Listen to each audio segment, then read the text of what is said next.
اس سے پہلے والے حصے میں ہم نے بات کی تھی کہ جب حضرت امام مہدی علیہ السلام ملک کے بندوبست میں مشغول ہوں گے تو دجال کے ظہور کی خبر پھیل جائے گی۔ اگر آپ نے اس سے پہلے والا حصہ نہیں دیکھا تو اس کا لنک ڈسکرپشن میں موجود ہے، آپ وہاں سے وہ ویڈیو دیکھ سکتے ہیں۔ دجال کہاں ہوگا اور اس کے پاس کیا طاقتیں ہوں گی، یہ سب جاننے کے لیے جڑے رہیے ویڈیو کے آخر تک۔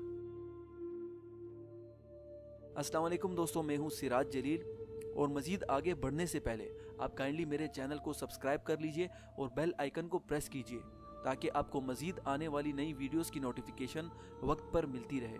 تو چلیے سٹارٹ کرتے ہیں آج کی ویڈیو۔ مزید آگے بڑھنے سے پہلے دجال کی ظاہری شکل و صورت کے بارے میں جو باتیں بتائی گئی ہیں وہ کچھ یوں ہے کہ وہ قوم یہود سے ہوگا اور عوام میں اس کا لقب مسیح ہوگا۔ اس کی دائیں آنکھ خراب ہوگی اور گھنگردار بال ہوں گے اور سواری میں ایک بڑا گدھا ہوگا۔ اس کا ظہور سب سے پہلے عراق و شام کے درمیان ہوگا اور اسی جگہ سے وہ نبوت کا دعویٰ کرے گا۔ اس کے ہمراہ 70,000 یہودی ہوں گے اور یہیں سے خدائی کا دعویٰ کر کے فساد برپا کرے گا اور زمین کے اکثر مقامات پر گشت کر کے لوگوں سے خود کو خدا کہلوائے گا۔ اسی طرح اس وقت کے لوگوں کی آزمائش کے لیے اللہ پاک اس سے مختلف خرق و عادات ظاہر کروائیں گے۔ اس کی پیشانی پر کافر لکھا ہوگا جسے صرف ایمان والے لوگ ہی دیکھ یا پھر اس کی شناخت کر پائیں گے۔ اس کے ایک ہاتھ میں مصنوعی آگ جسے وہ دوزخ ظاہر کرے گا، جبکہ دوسرے ہاتھ میں باغ جسے وہ جنت ظاہر کرے گا۔ وہ اپنے مخالفین کو اسی کی بنائی ہوئی آگ میں، جبکہ اس کا ساتھ دینے والے لوگوں کو اسی کی بنائی ہوئی جھوٹی جنت میں ڈالے گا۔ اسی طرح اس کے پاس کافی خزانے بھی ہوں گے اور وہ اپنے ماننے والوں میں اسے تقسیم کرے گا، جبکہ اس کا انکار کرنے والے لوگوں کو یہ اس مال سے محروم کرے گا۔ اس کے خروج سے پہلے 2 سال تک قحط رہ چکا ہوگا اور تیسرے سال یعنی قحط کے دوران ہی اس کا خروج ہوگا۔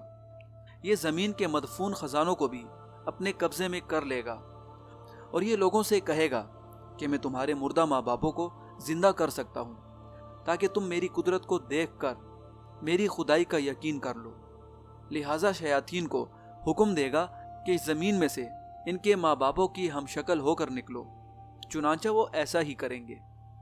یہ دیکھ کر کمزور ایمان والے اسی وقت اس پر ایمان لے آئیں گے، جبکہ اہل ایمان کو پتا ہوگا کہ یہ سب ایک دھوکہ ہے۔ اسی کیفیت میں بہت سے ممالک سے یہ گزرے گا، اور جب وہ یمن کی سرحدوں میں پہنچے گا تو بددین لوگ کافی کثرت سے اس کے ساتھ شامل ہو جائیں گے۔ اس کے بعد وہ مکہ معظمہ کا رخ کرے گا اور مکہ معظمہ کے قریب مقیم ہو جائے گا، مگر مکہ کی حفاظت فرشتے کر رہے ہوں گے، لہٰذا وہ داخل نہ ہو پائے گا۔ پس وہاں سے مدینہ منورہ کی طرف روانہ ہوگا۔ اس وقت مدینہ کے 7 دروازے ہوں گے اور ہر دروازے کی حفاظت کے لیے اللہ پاک 2 فرشتے مقیم فرمائیں گے، جن کے ڈر سے دجال کی قوم شہر میں داخل نہ ہو پائے گی۔ اس کے بعد مدینہ منورہ میں 3 مرتبہ زلزلہ آئے گا، جس کی وجہ سے بدعقیدہ و منافق لوگ شہر سے نکل بھاگیں گے۔ اس کے بعد کیا ہوگا اور کیسے مدینہ کے ایک بزرگ کے ہاتھوں دجال کی رسوائی ہوگی، یہ سب جاننے کے لیے جڑے رہیے ویڈیو کے اگلے حصے تک۔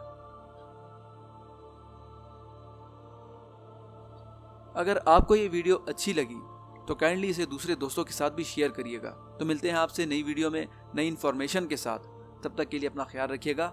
اللہ حافظ۔